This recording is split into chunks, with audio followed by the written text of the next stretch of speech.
Good morning guys, araw po ng Sabado ngayon. Update tayo sa trabaho dito sa taas na ginagawa namin na extra na kwarto.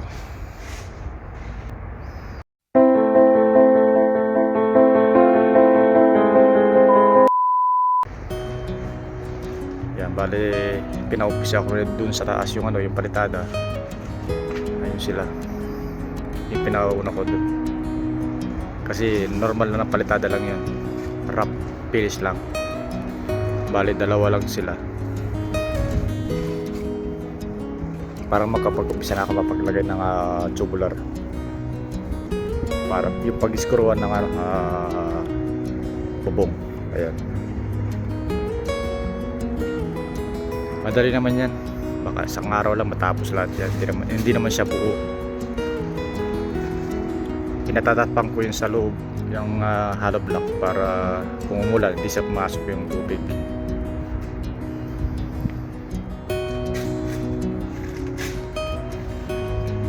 Sana hindi masyado mainit ngayong araw para hindi sila mabagalan sa trabaho.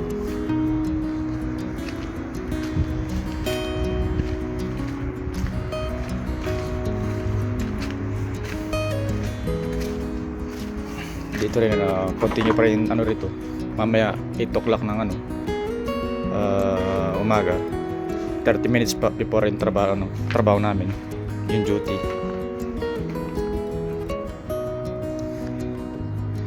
Linis muna dito guys para malinis na to, ipapa ko na waterproof.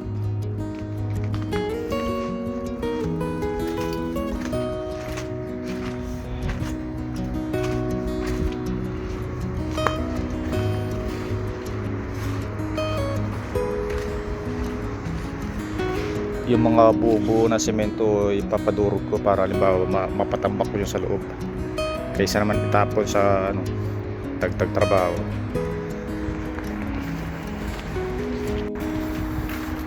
Dito naman sa mga bintana mamaya maglalagay ako ng eksaktong sukat, ililista ko rito para mamayang hapon yung mga tao ko sila lang magpipinis nito ng mga bintana para may prepare na rin.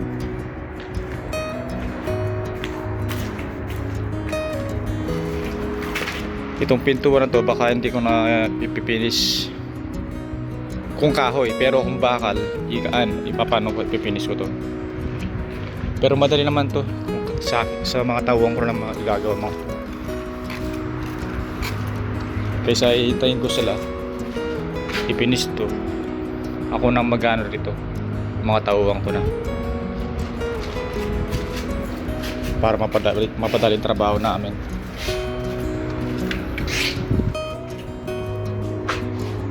Once na matapos nila ngayon pati itong area na to hanggang bukas siguro by Lunes or Martes makapag start na ako ng bubong dito.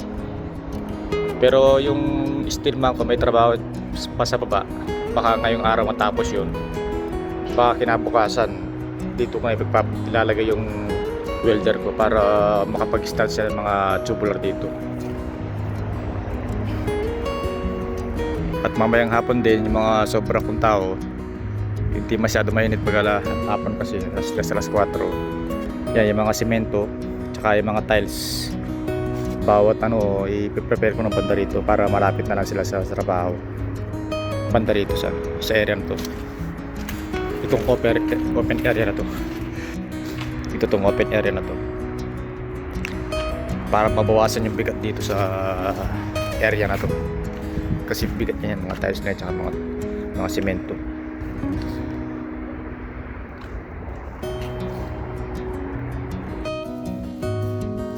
Check natin ngayon na 12:15 ng tanghali. Maghihatid ko yung pagkain nila mga nagpapalitada.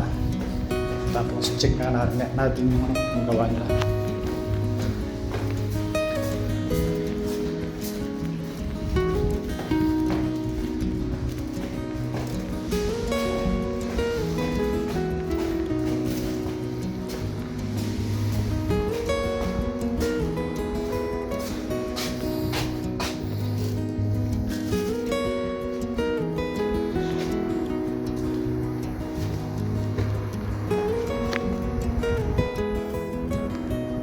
dito nakapalitada na sila rito sa harap.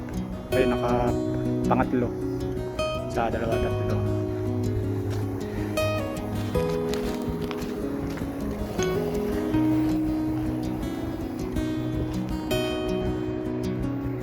So bali yan guys, yung natapos nila. Tatlong piraso. Sana hanggang mamaya matapos nila lahat yung area ko para makapag-start ako bukas ng tubular. Kung hindi man, sa Lunes.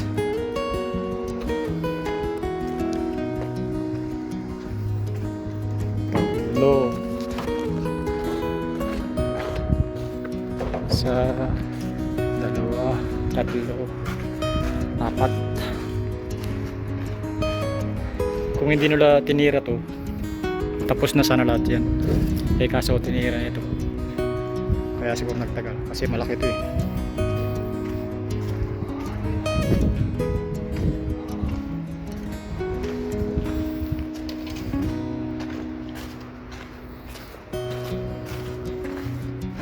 Dito naman sa banyo pinalilinis ko ito para yung kung halimbawa okay na ito, bukas mag-start ako ng waterproof.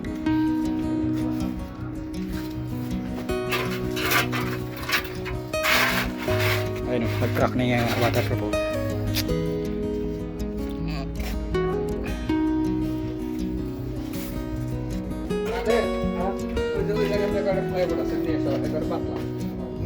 Kaya dapat i-waterproof ulit ito bago ka magtambak dito ng mga buhangin, kaya batuwag.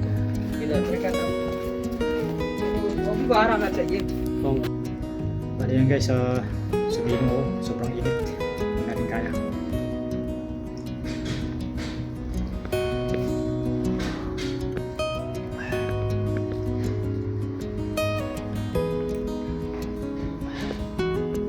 Bali chinek ko lang yung mga tao dito sa taas kung nagtatrabaho, nakaupo, anong ginagawa. Kasi magdamag ako doon sa baba, kaya ngayon ako nakapunta pagdating ko ng pagkain nila.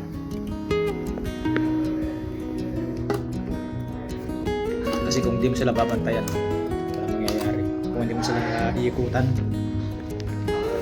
kailangan talaga tinitingnan mo sila kada oras sila.